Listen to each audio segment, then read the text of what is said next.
Mirador, parole directe, l'interview vérité ou la fine bouche est bannie. Mirador, ici, la parole est directe.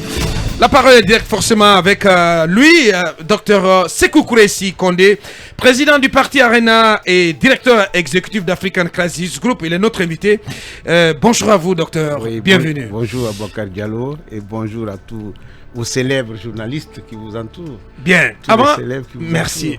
Avant de lui donner la parole, cabinet qui a fait un édito sur la situation des coups d'État, le cycle des coups d'État donc en Afrique de l'Ouest, sur l'Afrique, l'alternance et le Kalachnikov cabinet. Oui, c'était le titre de votre édito. Absolument, je posais la question de savoir est-ce que l'alternance qu'on a voulu apaiser se fait maintenant par le biais du Kalachnikov. Parce qu'il a fallu quelques crépitements d'armes automatiques et de Kalachnikov le 24 janvier pour que Kaboré, qui est quand même un président élu, soit déposé. Donc après Alpha Condé, ou plutôt Ibeka avant, Alpha Condé, et aujourd'hui c'est Kaboré. Est-ce qu'il faudra donc aujourd'hui se poser véritablement la question de savoir la montée des militaires politiciens, j'appelle les militaires politiciens, les putschistes qui arrivent, qui sont aujourd'hui en Guinée, au Mali et puis au Burkina. Est-ce que ceci ne constitue pas en réalité une menace pour la CEDEAO? Parce que véritablement, la CEDEAO reste l'opposition réelle à ces transitions-là, parce que les partis politiques complètement désuets du fait donc de la défiance que le personnel politique connaît, et puis ensuite ces militaires-là font en sorte en réalité que les politiques restent dans ce carcan-là. Et donc moi je voudrais bien savoir, docteur, est-ce que pour vous... Avant de peut-être de poser la question, Madouri voulait dire deux mots en entrée. Alors j'ai voulu juste philosopher un peu ce matin à Boubacar, sous le regard de mon condiscience à Kumba. En fait, j'ai dit que dans toute cette histoire, j'ai envie qu'on fasse le distinguo entre le doute et les préjugés négatifs. Parce que à force de trop préjuger négativement, on risque de prédisposer justement les gens à commettre justement des actions dont on les préjuge. C'est très très important. Parce qu'il y a une sorte de préjugé négatif en vague qui porte sur X ou Y. C'est souvent assez nuisible, même quand la personne est pourtant de façon intentionnellement bonne, prédisposée à bien faire. Merci. Oui, allez-y pour votre question enfin. On va ouvrir cette interview. Ma chute était donc de dire, est-ce que pour le fait par exemple que Kaboré n'ait pas réussi à juguler la question sécuritaire, que le Kalachnikov est celui qui viendrait prendre la place des urnes, parce qu'il appartenait, de mon point de vue, au Burkinabé, de plutôt sanctionner Kaboré à la suite d'élections, du fait qu'il n'ait pas pu juguler donc le djihadisme. Est-ce que de mon point de vue, la démocratie étant incongrue, parce qu'en réalité, même quand on a mal fait, on est obligé d'attendre les élections. Pour autant, les échéances démocratiques, Trump qui s'est permis quand même de faire attaquer le Capitole n'a pas été déchu par l'armée. Votre question, cabinet, à notre invité. Alors, docteur, est-ce que vous pensez alors que il n'y a pas une menace aujourd'hui, une menace de contagion des putschs en Afrique de l'Ouest? En Afrique de l'Ouest, pour vous, ceci ne constituerait pas, par ricochet donc, une menace de la CEDEAO qui, en réalité, aujourd'hui, a quand même perdu 3 chefs d'État? Oui, d'abord... À l'espace de quelques mois. Oui, il y a effectivement menace, incontestablement. Mais est-ce qu'il y a menace de contagion? Non. Vous voyez, vous êtes politologue, vous avez soulevé de vraies questions, et là vous êtes dans vos droits, dans votre métier. À nous, praticiens, acteurs politiques et observateurs, de chercher les solutions appropriées. Alors, de quoi s'agit-il? Les conflits sont uniques, les crises sont uniques. C'est vrai qu'elles se ressemblent. Un coup d'État est un coup d'État. Et le coup d'État est une action politique. Le coup d'État est la manifestation la plus violente de la contestation politique. Donc, on ne peut pas dire qu'un président qui a été élu et qui a été renversé par des militaires et que les populations ont accompagné ou ont soutenu n'a rien à voir avec la politique. Mais ceci dit, le cas burkinabé est différent du cas malien. Le cas malien est différent du cas guinéen. Oui. Et je vais le dire en 2 mots. Dans le contexte malien, ce sont les conflits internes au Mali. Donc l'Azawad, donc les Touaregs et le reste du Mali.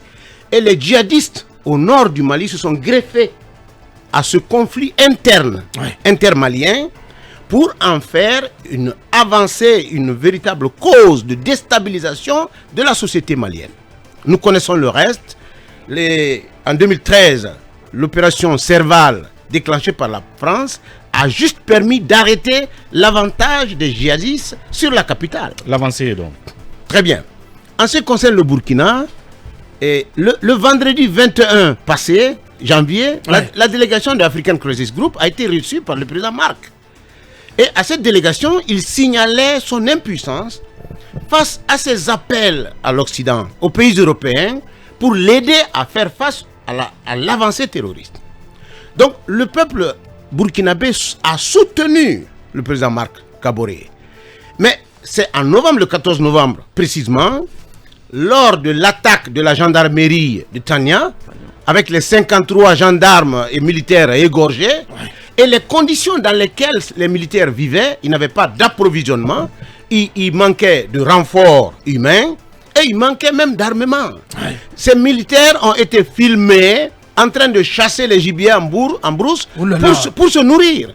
Et ça choquait les populations burkinabées. Sans compter que la zone qu'on appelle la zone des 3 frontières, donc le Mali, le Burkina et le Niger, est depuis longtemps, n'est plus, jusqu'à Diori, n'est plus sous le contrôle de l'État burkinabé depuis très longtemps. Le président Roch, le gouvernement n'a pas eu le courage, je dis la responsabilité de le dire, de dire son impuissance. Alors, les populations, à partir du mois de novembre, constatant manifestement la faiblesse des forces armées et la fragilité des institutions étatiques et le manque de réponse du gouvernement, ont commencé les manifestations. Et les attaques dans les camps ont fait le reste. Les militaires, me semble-t-il, se sont dit: nous devons prendre nos responsabilités. Parce que le pays est au bord de la faillite. Le gouvernement ne peut pas apporter de réponse. Et puis, la communauté internationale ne fait pas de réponse. Et ce qui est nouveau dans les 3 cas, et qui les lie, c'est que ce ne sont plus des terroristes venus de l'extérieur qui envahissent les pays du Sahel.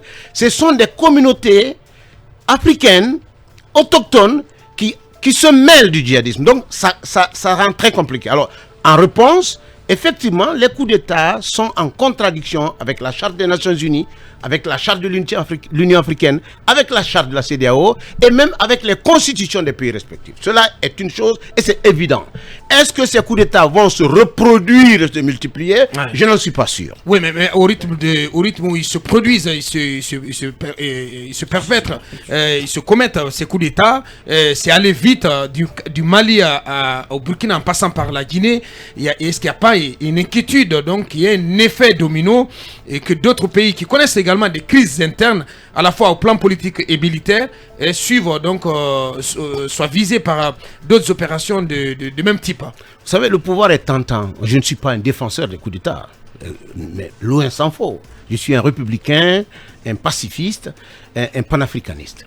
Je constate premièrement que le serment républicain des armées africaines est en train de changer de contenu. Il faut se ressaisir. La CEDEAO doit devenir la CEDEAO des peuples. La CEDEAO s'est éloignée des populations. La CEDEAO ne traite même plus avec les gouvernements, mais seulement entre chefs d'État. Et celui a fait un effet néfaste. Donc, j'en appelle à la responsabilité africaine de nos forces armées.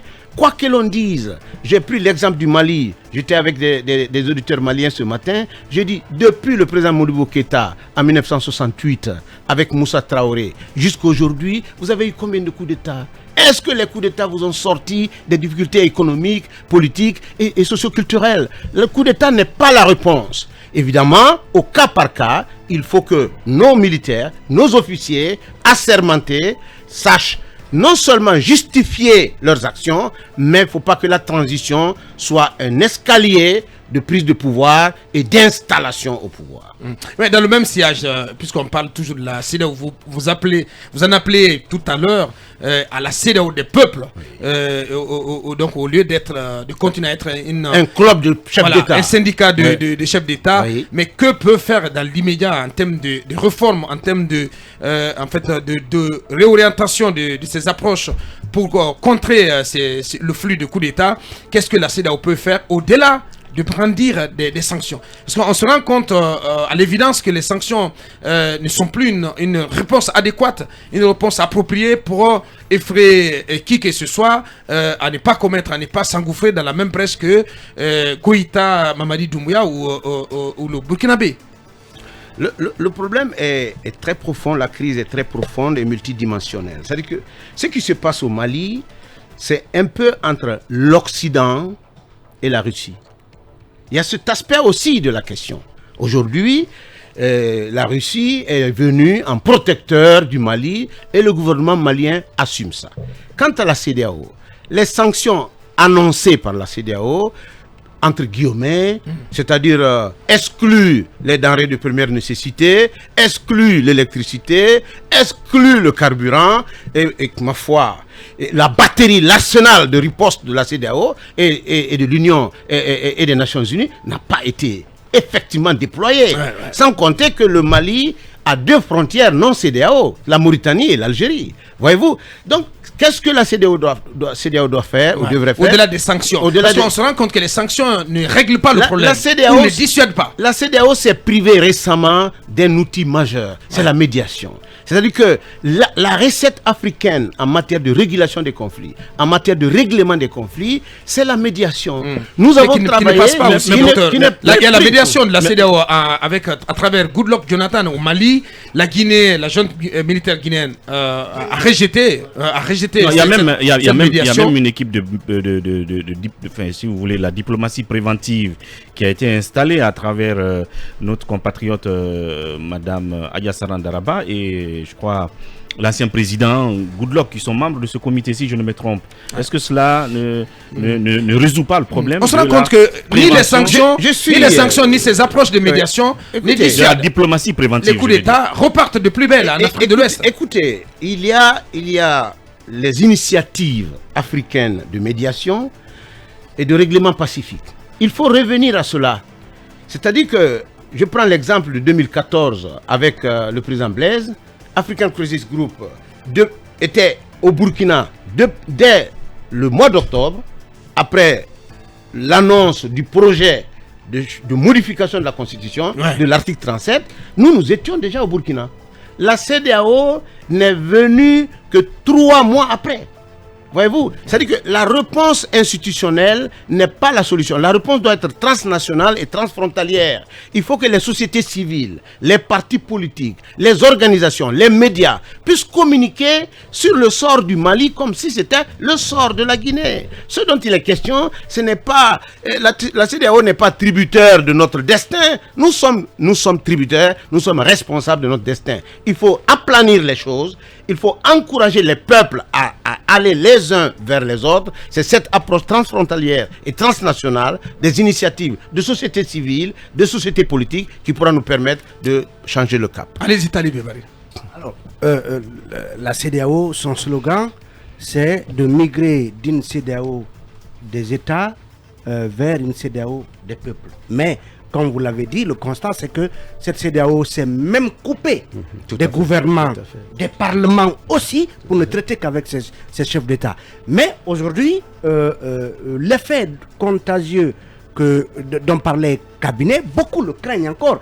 Parce qu'il y a ces régimes affaiblis par le terrorisme, mais il y a aussi ces régimes issus pratiquement de ce qu'on appelait les coups d'État constitutionnels et qui ont pu aller... C'est le cas de la Côte d'Ivoire. La Côte d'Ivoire à des troisième mandats. Quelle réponse appropriée la CEDEAO devrait avoir vis-à-vis de ces réformes constitutionnelles destinées à maintenir des chefs d'État au-delà de 2 mandats? Parce que le risque aussi, le débat a commencé au Sénégal. La vraie question, vous parlez du Sénégal. Le président Macky Sall et le pouvoir sénégalais viennent de perdre les élections communales et départementales, c'est quand même une démonstration de démocratie au Sénégal. Depuis combien de temps les pays africains, les États africains n'ont pas connu de défaite assumée? Voyez-vous, vous avez raison de vous inquiéter. Ma question est la suivante. Est-ce qu'il faut, pour nous, Africains, proposer des schémas de sortie de crise à la CEDEAO, ou il faut attendre que ce soit la CEDEAO qui nous montre des solutions de sortie de crise? Je suis pour la première hypothèse, qui constate premièrement que la CEDEAO est devenue une administration qui ne maîtrise plus sa base, qui ne sait pas s'approprier des véritables préoccupations. Alors, il faudrait, dans ces conditions, premièrement, que les pays qui ne sont pas directement mouillés, les pays qui ne sont pas directement menacés, les pays qui peuvent être nos interlocuteurs, qui ont des chefs d'État, qui ont des classes politiques et des sociétés civiles, puissent se mettre ensemble pour venir au secours vers les pays fragiles ou fragilisés. Voilà la première perspective de solution que je propose. Bien. La suite avec vous, Akoumba Diallo. Docteur, la CEDEAO, qui était attendue pour être une CEDEAO des peuples, une communauté des peuples, est aujourd'hui jugée par plusieurs Africains comme étant une organisation des pouvoirs exécutifs africains. Est-ce qu'aujourd'hui on peut repenser la philosophie de la CEDEAO, repenser sa logique d'action, repenser les perspectives de la communauté de l'Afrique de l'Ouest pour en faire une organisation solide qui réponde aux aspirations des citoyens qui devraient être les seuls bénéficiaires? Mais je vous remercie. Vous avez posé la question et la réponse. C'est ce que j'ai dit. Il ne faut pas laisser aux autres le soin de nous aider à être intelligents. Nous pouvons proposer des solutions. La CEDEAO, échouant sur ses missions de 1975, aujourd'hui qui devient une CEDEAO pratiquement fragile, est quand même notre CEDEAO. Donc de quoi s'agit-il? Est-ce que la CEDEAO doit sortir tout l'arsenal de sanctions? Parce que on dit les sanctions contre les pays réfractaires, mais il y en a. Si la CEDEAO, l'Union africaine, l'Union européenne et les Nations unies se décident à sanctionner comme ils ont fait au Libéria ou dans d'autres pays, mais le pays est asphyxié automatiquement. Vous n'avez pas de courant, vous n'avez pas de téléphone, vous n'avez pas d'électricité, les banques ne marchent pas, il n'y a pas d'avion, même Orange Money ne marche pas. Voyez-vous, c'est ça la globalisation et la gouvernance mondiale. Mais la CEDEAO trébuche parce qu'ils ne sont pas liés au peuple et finalement, cette manipulation, nos populations sont très fragiles. Lorsque vous parlez de la classe politique dans les pays africains, mais tout pays confondu, on dit « Oh, les politiciens ont échoué ». Lorsque vous parlez des journalistes, « Oh, les journalistes sont corrompus ». Lorsque vous parlez des gouvernements, non, les gouvernements sont corrompus. Alors, l'Afrique se fragilise par le rejet, par l'exclusion. Il faut se ressaisir, et vous avez parfaitement raison, c'est le temps de la réflexion approfondie. Heureusement, nous avons des personnes ressources pour proposer à la CEDEAO, aux chefs d'État de la CEDEAO, non seulement constater leur faillite, mais leur proposer un schéma, un schéma qui permette une facilitation, une médiation qui tienne compte au cas par cas, pays par pays, des crises et des solutions de sortie de crise. Alors, docteur, M. Guterres, le patron de l'ONU, disait en termes de condamnation, d'ailleurs que les militaires devraient plutôt combattre les terroristes. Il constate aujourd'hui que les militaires sont là pour pratiquement combattre les gouvernements. Mais ce que je ne comprends pas, en dépit des condamnations, depuis pratiquement 3 cas, avant, quand on condamnait, on exigeait le retour aux affaires des présidents déchus. Mais depuis le cas ATT, aujourd'hui on n'en parle pas.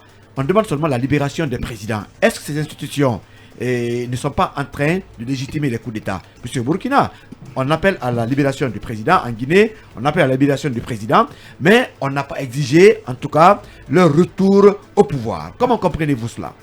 Vous avez parfaitement raison. Moi, j'aime votre groupe parce que les questions sont pertinentes. Merci. Et voyez-vous, ce que je veux dire, c'est que nous sommes en face d'institutions africaines véritablement malades, affaiblies et inadaptées. Ouais. Et c'est cela la réalité. Les armées dans les pays, les 5 pays du Sahel, par exemple, ils n'ont pas d'outils, ils n'ont pas d'hommes, et ils n'ont pas de protection. Ce sont des populations, ce sont des civils sur des vélos ou sur des motos qui viennent déstabiliser et détruire des camps. C'est incroyable. C'est incroyable. Si c'était au nord du Mali, dans le désert, dans les Iforas, on comprend. Avec les campements et les groupements, tu viens aujourd'hui, toute la population est là. Une semaine après, il n'y a personne ici. Ils sont ailleurs. Voilà des réalités géographiques que nous gérons dans ces pays-là. Mais la réalité, elle est très profonde. Les populations, à cause de la mauvaise gouvernance des États, les populations sont pauvres. Autant de coups d'État, autant d'applaudissements, quel que soit le pays. Ce sont les cadres qui doivent sauver cette situation. Il faut s'adresser à la CEDEAO comme une CEDEAO des peuples africains et faire des propositions. Le travail que vous faites, le travail d'information, c'est aussi un travail d'éducation. Il faut que les partis politiques fassent la même chose et que la société civile et les partis politiques africains ne soient pas assujettis à des demandes de place ou à des questions d'élection ou de positionnement. Il faut que l'intérêt africain prévale et que nous proposons des solutions immédiates mais urgentes à la crise qui menace l'Afrique. Bien, oui, peut-être dernière question sur le cas CEDEAO avant de revenir à la politique guinéenne. Avant de revenir en Guinée. Alors, j'ai fait un constat, docteur, dans le triangle de ces derniers coups d'État dans la sous-région, c'est que les peuples sont restés apathiques. Même les soutiens des pouvoirs qui ont été renversés, par exemple Alpha Condé, Bamako et maintenant au Burkina, parce qu'on se dirait que tout au moins ceux qui restent, si vous voulez, solidaires des chefs qui sont renversés, peuvent tout au moins émettre des cris de contestation face à ces coups d'État. Est-ce que le fait que l'ensemble des peuples restent apathiques vis-à-vis des coups d'État est symptomatique de la déconfiture justement de ces différents pouvoirs? Ou est-ce que c'est par peur d'être eux-mêmes tués par l'institution militaire qu'ils ne réagissent pas? Je parle de ces peuples-là. Et c'est l'inadaptation du modèle d'État importé après les indépendances qui aujourd'hui se révèle au grand jour. Nous avons raté notre modèle de démocratie. Il faut y aller. C'est-à-dire que en Afrique aujourd'hui, il n'y a pas un seul chef d'État. Il n'y a même pas un seul cadre qui réfléchisse à son pays dans 50 ans. Que sera la Guinée dans 50 ans? C'est cette vision historique qui fait d'un homme simple un homme d'État. Une dimension historique des choses. Donc, qu'est-ce qui préoccupe les personnes et les personnalités? C'est l'intérêt, c'est le positionnement, c'est le profit. Puisque les populations n'ont pas les moyens, l'analphabétisme, la pauvreté, le manque de justice et de partage de la loi, fait que on s'attend à un changement, peut-être le prochain fera mieux, l'autre fera mieux, et on ne compte plus, parce que de toutes les façons, les populations vivent au jour le jour. Donc la question à résoudre, il s'agit de mettre la réflexion avant l'action. Il faut promouvoir la réflexion sur le modèle de société, parce que quoi qu'il en soit, le pouvoir est tentant, et le pouvoir corrompt. Quand vous êtes dans le pouvoir, les privilèges et les honneurs sont tels que pour quitter le pouvoir, ce n'est pas facile. Peut-être je vais m'appuyer un peu. Quand vous prenez le cas de Kaboré, il se trouve qu'il a été élu il n'y a pas longtemps. Donc, réélu à 50 combien de pourcents? À plus de 50%. Ce qui suppose qu'il a des fidèles. Qui, une certaine légitimité qui par conviction aurait dû peut-être, je vais dire, s'opposer à ce coup. Mais c'était silence radio dans la capitale. Une fois encore, j'insiste. Est-ce que c'était le même cas à Guinée également? Est-ce que c'est par peur de l'institution militaire qui prend le pouvoir de dire on va nous massacrer, ou c'est parce que tout simplement, en fait, il n'y avait pas une base solide et peut-être que les résultats étaient tout simplement manipulés et fabriqués pour se faire réélire? Moi, je suis sur le théâtre des crises et des conflits en Afrique depuis une dizaine d'années ou plus. Nos populations sont versatiles. C'est-à-dire que chaque coup d'État est une prochaine chance. Chaque coup d'État est une nouvelle chance. Est une nouvelle chance. La politique des ventes. On ne veut pas, le voisin se porte mieux que moi. Cette solidarité africaine est en train d'être fragilisée par la gestion des États. C'est un problème de gouvernance. Donc, quelque part, il faut dire aussi une vérité au peuple africain, c'est qu'ils sont souvent hypocrites. Le peuple burkinabé, je vais vous dire, progressivement, c'est l'insécurité, c'est l'insécurité qui est la cause de la révolte des populations burkinabées. Le pays avait atteint la faillite sécuritaire. Je le rappelle, le massacre de Solane, En tout cas, Marc Christian Kaboré a été réélu et depuis une année qu'il est réélu, les massacres se sont enchaînés.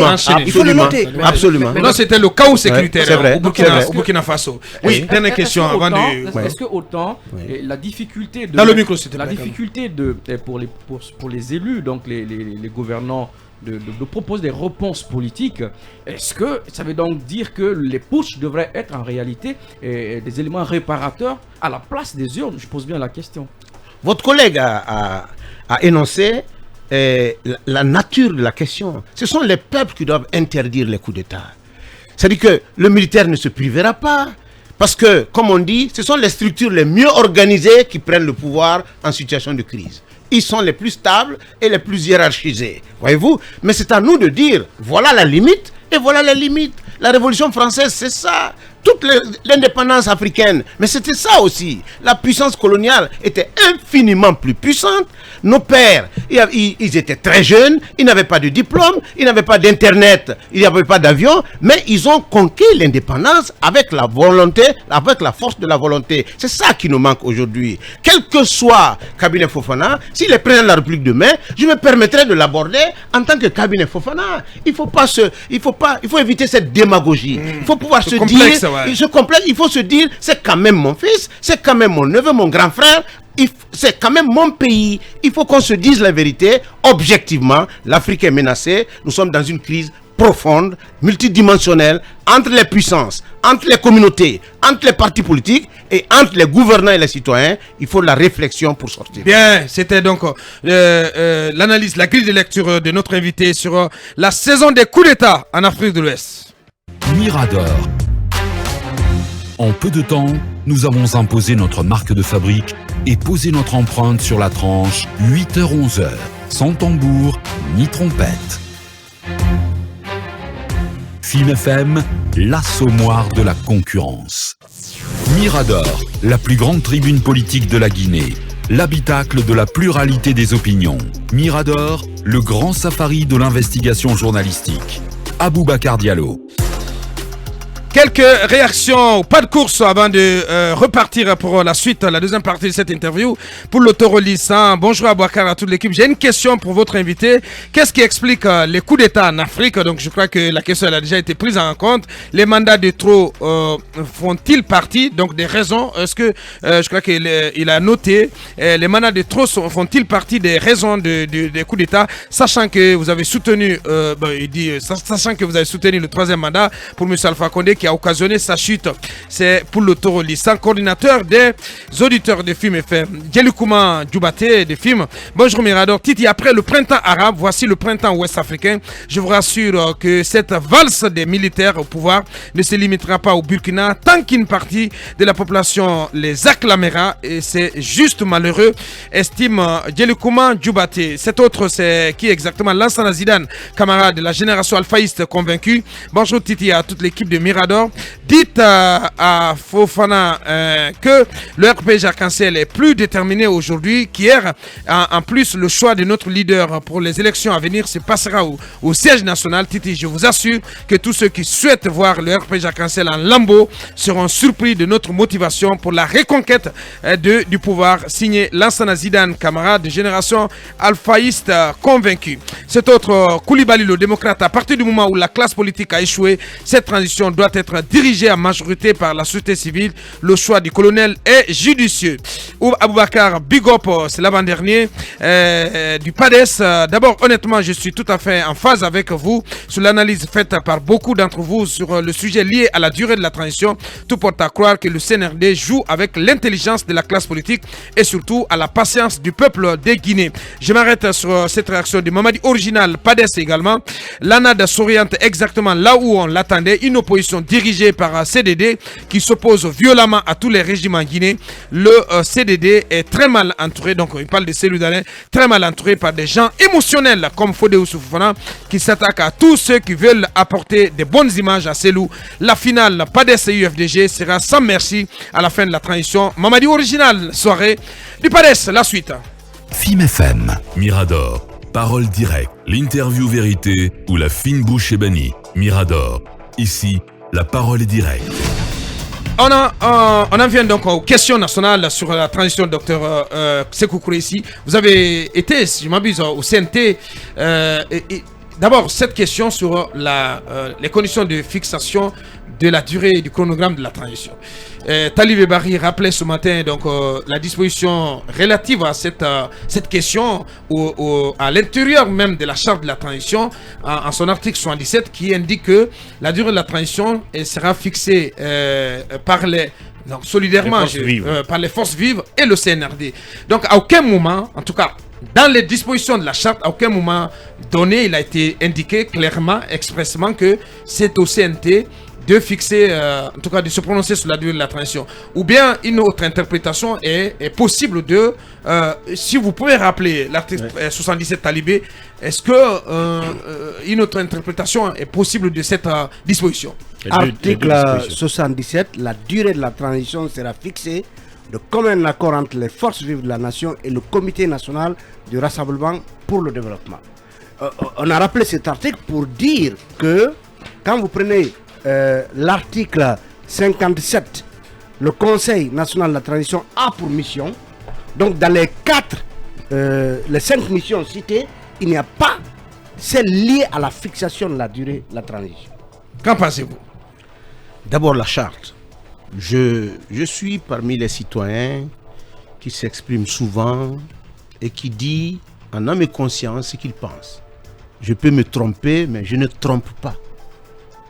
Et la charte est floue sur les mécanismes, sur les détails. Peut-être un règlement intérieur de l'Assemblée du Conseil national de la transition fixera ou clarifiera certains aspects de ces questions-là. Moi, je suis tout à fait d'accord que ce soit le Conseil national de la transition qui propose un chronogramme et de ce chronogramme sortir une proposition de durée de la durée de la transition. Mais ce dont il est question, c'est que Dieu existe partout.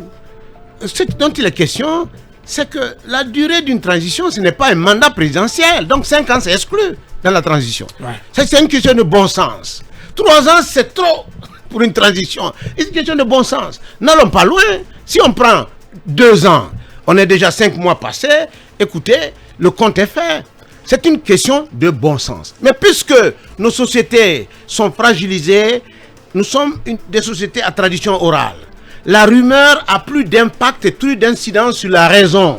On ne vérifie pas, on affirme sans démontrer. Donc on va nous dire demain, tel est contre tel, et c'est parti. Encore une fois, il faut se ressaisir. La durée de la transition est une question essentielle. C'est le goulot d'étranglement. C'est là-bas où ça fait mal. Ouais. Il faudrait que le CNRD, le président Mamadi Doumbouya, le CNT et la société civile, avec la société politique, trouvent les moyens de se parler véritablement et convenablement sur cette question de la transition. Il faut que l'exemple guinéen des indépendances résiste à cette vague de prise de pouvoir des militaires en Afrique. Il faut que le génie guinéen puisse se mettre au-dessus pour dire 2 ans c'est raisonnable. Si on doit sortir des 2 ans, les raisons doivent être évidentes. Voilà ce que je veux dire. Ce que vous demandez, c'est un cadre de dialogue, un autre cadre où devrait se mener cette discussion. Merci pour le résumé. Sur la transition, sur la durée et le chronogramme. Donc vous pensez que c'est une question qui ne peut pas se régler qu'à l'intérieur du CNT. Automatiquement, non. Est-ce que vous êtes en train de dire, puisque l'article 77 dit que la durée sera fixée de commun accord entre les forces vives et le CNRD, est-ce que pour vous, donc c'est ce cadre de dialogue que vous, politiques, vous appelez de tous vos voeux, et peut-être un cadre réunissant à la fois vous, acteurs politiques, mais d'autres entités de la société, c'est ce cadre donc où il y aura ces forces vives et le CNRD qui doit faire atterrir à l'Assemblée un document sur la base duquel le CNT doit travailler. Nous sommes une classe politique que je veux responsable. Nous sommes une classe politique aujourd'hui qui progresse vers les coalitions. La coalition 2AD à laquelle j'appartiens. Là, vous en faites une annonce là. Comment elle s'appelle? Oui. 2AD. 2AD. L'Alliance pour l'alternance et la démocratie. Donc 2 fois A et D. Donc on dit 2 à 2.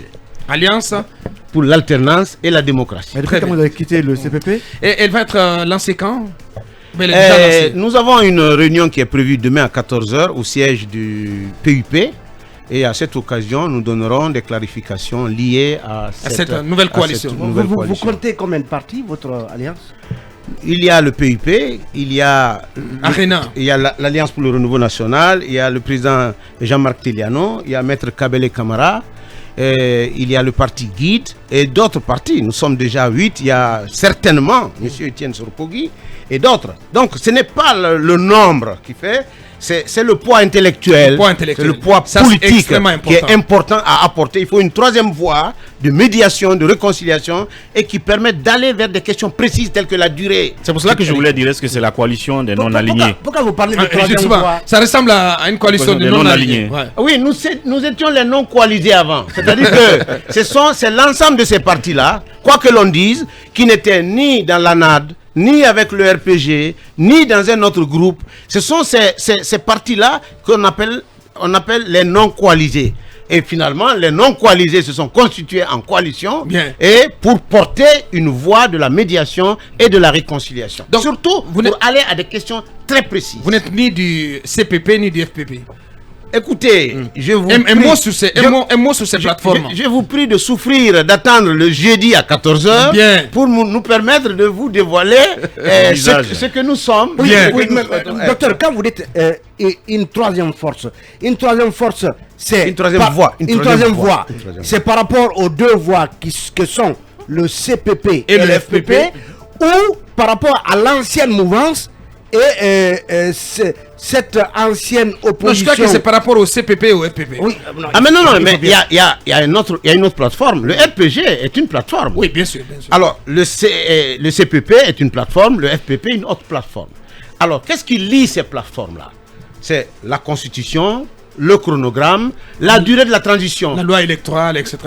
Ouais. Et ces questions essentielles ne doivent pas être occultées par des questions de personnes, par des questions d'humeur et par des émotions. Il faut un groupe pour amener les uns et les autres à se parler et aller ensemble. Parce que c'est cela l'objectif. Nous travaillons sur l'objectif. C'est une force médiatrice? Tout à fait. Bien.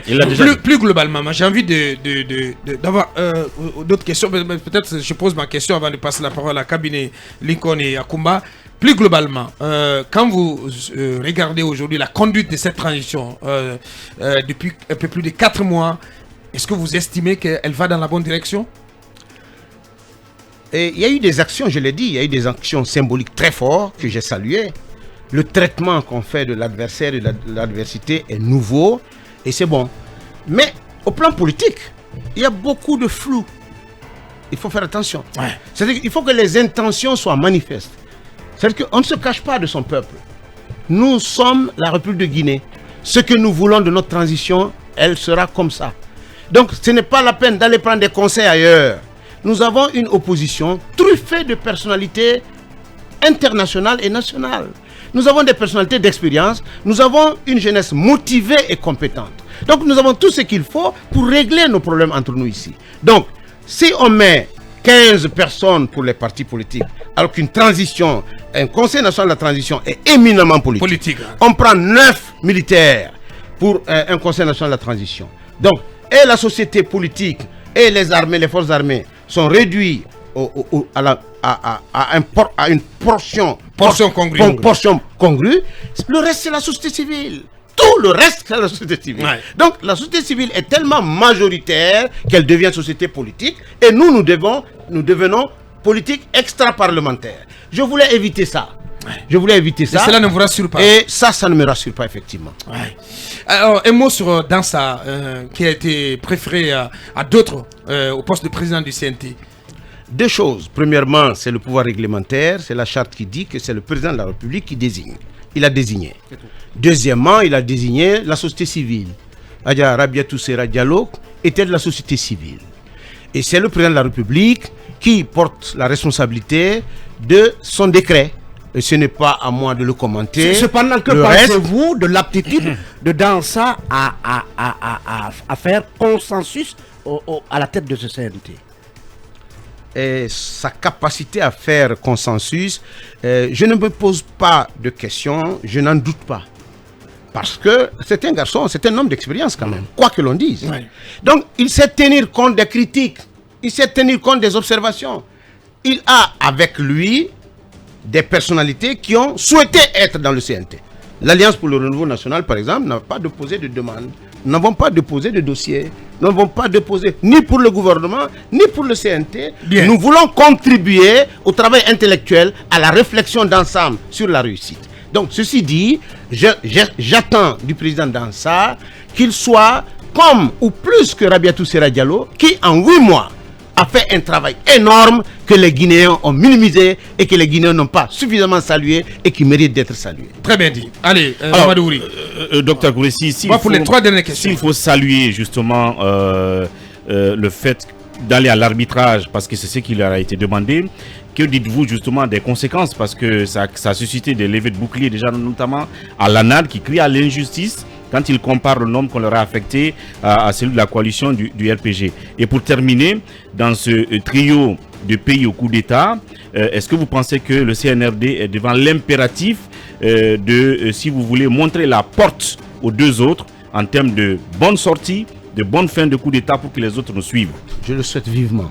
Ouais. Je souhaite que le modèle guinéen, le génie guinéen, qui est la médiation, il avait déjà dit, puisse prévaloir. Ouais. Nous n'allons pas suivre les va-t-en-guerre. Ouais. Nous examinons les questions et nous avons toutes les ressources formelles et informelles. C'est ce que nous semblons faire déjà en refusant de fermer nos frontières avec le Mali comme le CEDEAO l'a souhaité. Ce n'est pas forcément la même chose. Est-ce que nous avons d'ailleurs une frontière avec le Mali? C'est-à-dire que les frontières sont tellement poreuses que dire qu'elles sont fermées, écoutez, ce serait trahir un fait. Mais est-ce que pour autant le CNRD avait besoin de dire que nous ne fermons pas? Non, pas du tout. Pas du tout. Et pour revenir à votre question, c'est vrai que l'ANAD a toutes les raisons de s'inquiéter. La répartition portait sur 4 places pour la plateforme RPG Arc-en-Ciel et Alliés et 4 places pour l'ANAD. Donc, si on te promet 4 places et que tu n'as pas 4 places, si tu te tais, qu'est-ce qu'on dira? C'est aussi simple que ça. C'est que tu cautionnes. Tu cautionnes. Ouais. Donc, les gens interprètent souvent vite et mal, même les simples manifestations de droit. Je vais vous dire une chose. Lorsque nous avons été confrontés à ces questions de porte-parole, je vais vous faire une confidence. Ouais. Le président Cellou Dalein Diallo n'a jamais demandé à être porte-parole. Voyez-vous, ouais. Ça va étonner plus d'une personne. Ouais. N'a jamais souhaité. C'est dans le débat, le rythme du débat, la manière dont il a été interpellé, indexé, et si vous voulez même sollicité. Non, même pas sollicité. C'est-à-dire que choqué. Mise en index. Mise en index, merci de me prêter le mot. Il a dit, mais alors s'il en est ainsi, si on pense que je n'ai pas le droit d'être là, je serai là. Et cela même a amené le président Ousmane Kaba à lui présenter des excuses ce jour-là, parce que la manière d'interpréter, de l'apostropher n'était pas convenable. C'est républicain et ça a été responsable. Parce que pour les uns et les autres, aujourd'hui, ces porte-parole-là, en quoi cela est important pour un présidentiable potentiel comme ça? Donc ça veut dire que nous, notre voix va permettre certainement d'amener les uns et les autres à parler de quelque chose d'essentiel, sur la base de nos expériences, sur la base de nos connaissances et de nos compétences. Pour dire, porte-parole ou pas porte-parole, la classe politique est en difficulté. La manière dont nous sommes traités a tendance à nous disqualifier, alors que le peuple, c'est nous. Du genre à vous mettre dans les bus. Un petit mot sur la CRIEF en 1 minute avant de clore. La CRIEF, elle a été installée, des poursuites ont été annoncées, encouragées par le procureur général près de la cour d'appel, le Charles Wright, qui donc annonce une flopée de poursuites. Qu'est-ce que vous en pensez? Qu'est-ce que vous pensez de la CRIEF? De l'opérationnalisation très très prochaine de la CRIEF? Moi, je pense que la moralisation de la vie publique, la défense de l'intérêt général, doit être le lot de tous les citoyens, à quelque niveau de responsabilité qu'ils soient. Mon expérience en la matière prouve que il y a souvent des dérapages liés à une rapide interprétation des choses. La justice pénale, elle est discrète. La justice pénale n'est pas une justice d'annonce, c'est une justice de conviction. Je pense qu'il faut beaucoup de modération. Il faut laisser la parole aux avocats. Il faut engager la procédure. Il faut que ce soit au parquet que les choses se disent et n'est pas à la télé et à la radio. Et les dossiers qui ressortent du tombeau, on va se permettre de dire, Guinomar, Erguiné, Frigia, est-ce que c'est des projets coton? Est-ce que c'est des projets coton, Fonds c'est des projets à relan politique, à visée politique? Je souhaite que ce ne soit pas politique. C'est ça mon souhait le plus ardent. Très bien. Grand merci à vous, docteur. C'est moi qui vous On a remercie. été plus ou moins complet sur la question de transition au Burkina Faso, en Guinée, au Mali. Merci donc de nous avoir servi. C'est votre grille de lecture sur donc le cycle, la saison des coups d'État en Afrique de l'Ouest. C'était donc notre invité précis, docteur Sekou Gouressi Kondé, président de Arena et directeur exécutif d'African Crisis Group. Grand merci aux six. Merci aussi à nos équipes en régie et à la transmission. On en a terminé pour aujourd'hui. Derrière nous, c'est d'intégrer donc le débat en langue nationale Soso. Et puis derrière, c'est la rédaction à travers Film Midi. Au revoir. Restez sur Film FM. Merci. Vous avez suivi l'émission La Grande Messe de l'investigation journalistique, la plus grande tribune politique de la Guinée, avec Aboubacar Diallo, Talibé Bari, Mohamed Mara, Mamadou Ouri Diallo, Akoumba Diallo, Kabiné Fofana, Mohamed Kaba, Mamadou Diambaldé.